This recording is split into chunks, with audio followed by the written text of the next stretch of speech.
Like करें, share करें, subscribe करें और बेल आइकन भी दबाएं। श्री शिवाय नमस्तुभ्यं। श्री मैं दे दूंगी, देना जरा 10 रुपए, और मुझे चढ़ाना है, मुझे देना है, मुझे आरती की थाली में 10 रुपए चढ़ाना है, मुझे झोली में 10 रुपए चढ़ाना है, जरा देना तू ना। 1 रुपया पड़ोसन से मत मांगो, 1 रुपया अपने रिश्तेदारों से मत मांगो। सास साथ में है, सास साथ में है, और तुम अपनी पड़ोसन से कह रही हो कि मुझे ये चोली का कपड़ा दिला दे, मुझे फाल दिला दे, मुझे पीको करा दे, मुझे ये दिला दे, मुझे वो दिला दे। सास साथ में है और तुम पड़ोसन से पूछ रही हो कि अचार किससे डालते। सास साथ में है और तुम सास के पांव ना पड़कर पड़ोसन के पांव पड़ रही हो, तो सास को बुरा नहीं लगेगा? अरे बोलो तो जम के, लगेगा कि नहीं लगेगा? घर के माँ बाप साथ में है और तुम दूसरे के आगे हाथ फैलाओ, माँ बाप को बुरा लगेगा। घर के बुजुर्ग तुम्हारे साथ में हैं और तुम दूसरे के आगे हाथ फैलाओ, घर के बुजुर्ग को बुरा लगेगा। मंदिर में भगवान बैठा है और तुम दूसरे के आगे हाथ फैलाकर दान दो, भगवान को बुरा लगेगा। उसको बुरा लगता है कि मेरे सामने आया, मेरे पास आया, मेरे नजदीक आया, मेरे करीब में आया और मेरे पास आकर, मेरे करीब में आकर, मेरे नजदीक में आकर दूसरे के हाथ जोड़ रहा है। मत दो दान, ऐसा दान किसी काम का नहीं जो दूसरे से मांग कर दिया। हमारा भी विश्वास करता है, इतने सालों की शिव महापुराण कथा का भरोसा और विश्वास करता है।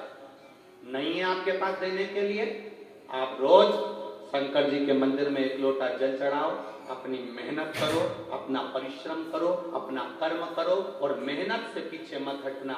एक दिन महादेव खुद इतना दे देगा कि आप खुद दोनों हाथों से लुटाना चालू कर दो। मुझे आगे बिठा दोगे क्या कथा में? ए भैया, मैं तुम्हारे हाथ जोड़ती हूँ, क्या मुझे कथा में आगे बिठा दोगे क्या?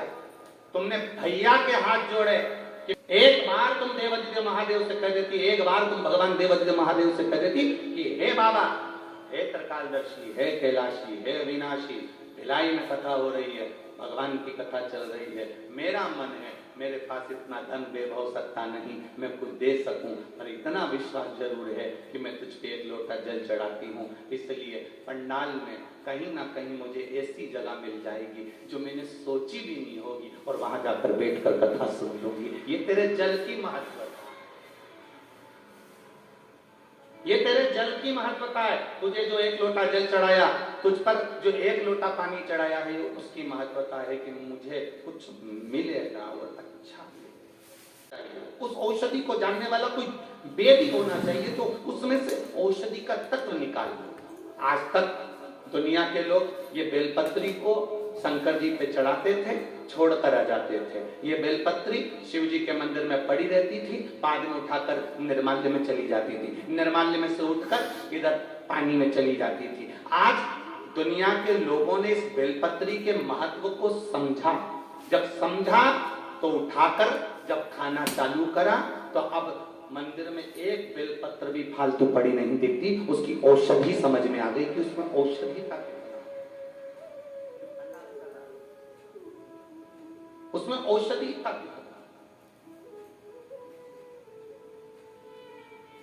बोलो सही है कि गलत है? जब तक नहीं समझते थे, बेलपत्री चढ़ाया और कहा गया, अब तुम बेलपत्री चढ़ाते हो तो तुम्हारी बेलपत्री चढ़ी हुई देखकर दूसरी रुक जाती है, ये चढ़ाएगी, मैं उठाऊं। बोलो सही है कि गलत? तुमने चढ़ाया, वो इंतजार करती है कि ये चढ़ा के हटेगी और मैं उठा कर ले जाऊंगी। एक शंकर जी के मंदिर में बेलपत्री नहीं मिलती। महाराज भी परेशान है कि पहले तो मिल जाती थी तो धोखे चढ़ा देते थे, आज के जमाने में 1 नहीं मिले, जो मिले लोग अपने घर वालों के लिए लेकर चले जाते हैं। और सिद्धता, शिव जी पे चढ़ी हुई बेलपत्र शुगर, बीपी, थायराइड, ऐसी कोई बीमारी हो, बड़ी से बड़ी बीमारी में भी अगर शंकर भगवान पे चढ़ी हुई बेलपत्र कुंडकेश्वर महादेव का नाम लेकर खाया जाए तो वो बीमारी हटना चालू हो जाती है। शिव तत्व समाज भगवान ने ऐसा कोई पौधा नहीं बनाया जिसको औषधि, भगवान ने ऐसा कोई शब्द नहीं बनाया जिसमें मंत्र नहीं, और भगवान ने ऐसा कोई मनुष्य नहीं बनाया जिसमें गुण नहीं। एक लोटा जल मत चढ़ाओ, बेलपत्री मत खाओ, पानी चढ़ा हुआ मत पियो, अपने धर्म का व्यक्ति भी कभी कभी उंगली उठा देता है। तब समझ में आता है कि ये अपनी कंपनी, इसकी खुद की फैक्ट्री का माल नहीं है, इसलिए फैक्ट्री में काम कर रहा है पर माल दूसरी कंपनी का। तब समझ में आता है कि ये अगर सनातन धर्म पर उंगली उठा रहा है, ये सनातन धर्म के लिए कर रहा है कि मंदिर मत जाना चाहिए, मंदिर में जाकर जल नहीं चढ़ाना चाहिए, पानी नहीं चढ़ाना चाहिए, मंदिर में मत जाओ, शिव जी पर बेलपत्र मत चढ़ाओ, शंकर के मंदिर मत जाओ, जो सनातन धर्म पर उंगली उठाए समझ लेना इस कंपनी का है ही नहीं, प्रोजेक्ट दूसरी कंपनी का। कितना भी छोरा गंदा हो, कितना भी बेटा बेकार हो, फिर भी माँ बाप माँ बाप होते हैं, माता पिता होते हैं। तुम्हारा बेटा तुम्हारे पाँव नहीं छूता, तुम्हारा बेटा तुम्हें प्रणाम नहीं करता, तुम्हारा बेटा तुम्हें नमन नहीं करता, तो तुम्हें एक काम करना, अपनी पूरी मकान दुकान सब दूसरे को दे जाना। कर सकते हो ऐसा? अरे बोलो जम के। नहीं कर सकते। बेटा भले प्रणाम ना करे, बहू भले नमन ना करे, बेटा भले ना पूछे, बहू भले ना पूछे, फिर भी माता पिता मर जाएंगे और अपनी प्रॉपर्टी किसी दूसरे को नहीं, अपने बेटे और बहू को ही देकर जाएंगे, भले वो कैसा भी। तो गीता भवन के पास में रहते, कोरोना काल में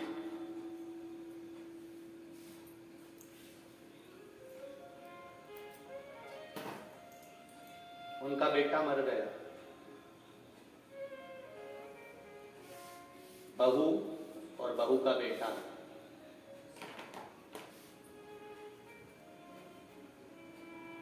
अब घर वालों ने, मोहल्ले के लोगों ने, परिवार वालों ने विचार करा कि बेटा चले गया, जवान की जवान चले गया, छोटा सा उसका 7 साल का लड़का और बेटा चले गए। अब इतनी सारी जायदाद, ये 2019-20 की कथा बता रहा हूं आपके ध्यान में। बेटा चले गए, 7 साल का उसका लड़का है, घर में युवान बहू है।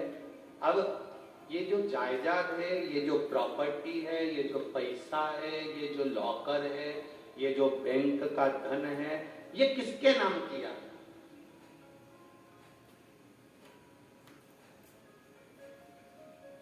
किसके नाम करें?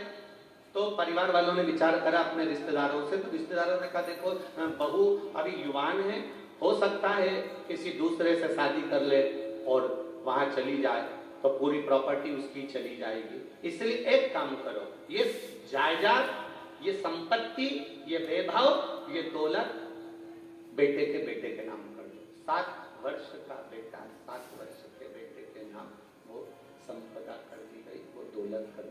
वो 7 वर्ष का बेटा बीमार पड़ गया, उसके लीवर में पीलिया हो गया और वो बेटा भी मर गया।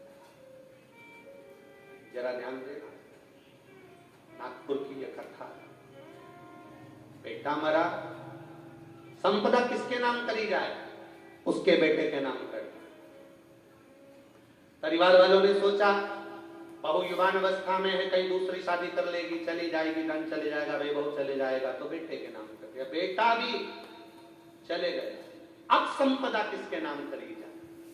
अब प्रॉपर्टी किसके नाम करी जाए? अब जायदाद किसके नाम करी जाए?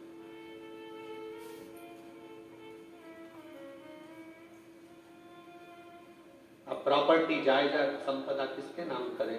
तो परिवार वालों ने कहा अब बहू के नाम कर देते हैं। बहू आंख में आंसू भरकर बोली, जिस संपत्ति को, जिस धन को जो मेरे पति के नाम थी वो पति की नहीं हुई, जो संपत्ति, जो धन बेटे के नाम करा वो बेटे की नहीं हुई, तो वो संपत्ति, वो धन मेरी कैसे हो जाएगी? ये तो उसकी है जिसकी थी यहीं रह जाना। जम के बोलो जरा, 10 पुण्य इस मनुष्य के द्वारा 10 पुण्य है जो शिव महापुराण की कथा करती है, एकांतेश्वर महादेव की कथा करती है।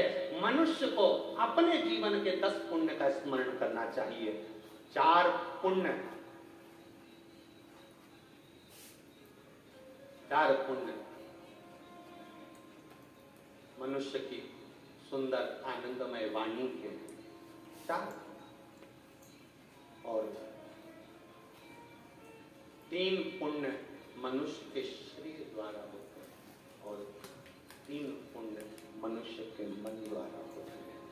4 मनुष्य की वाणी से पुण्य होते हैं, 3 पुण्य मनुष्य के शरीर से होते हैं, और 3 पुण्य मनुष्य के मन से होते हैं। कितने हो गए? जम के बोलो जरा। 10 पुण्य है, उसमें 3 पुण्य है मनुष्य के शरीर से जो होते हैं। पहला पुण्य है मनुष्य के शरीर से होने वाला, दोनों हाथों से दान देना। दान का मतलब ये नहीं होता कि आप अपने धन को हर कहीं लुटा दो। दान का मतलब है तुमने देखा कि हाँ साहब यहाँ भूखे को भोजन मिल रहा है, तुमने देखा यहाँ प्यासे को पानी मिल रहा है, तो दान की महत्वता है। मालूम पड़े तिजोरी भर ली और तुमने दे दिया, उस दान की कोई महत्वता नहीं है। दूसरे नंबर पर है इस शरीर द्वारा 3 पुण्य करते चलो। पहला दान करते चलो, दूसरे नंबर का रक्षा करते चलो। रक्षा से मतलब है बन सके पड़ोस में नातेदार, रिश्तेदार, कुटुंब, कबीले अपने जो परिचित रहते हो उनके जीवन में अगर कहीं थोड़ी तकलीफ है तो उनके जीवन में। तीसरा पुण्य हमारे जीवन में हम इस शरीर के द्वारा सेवा करते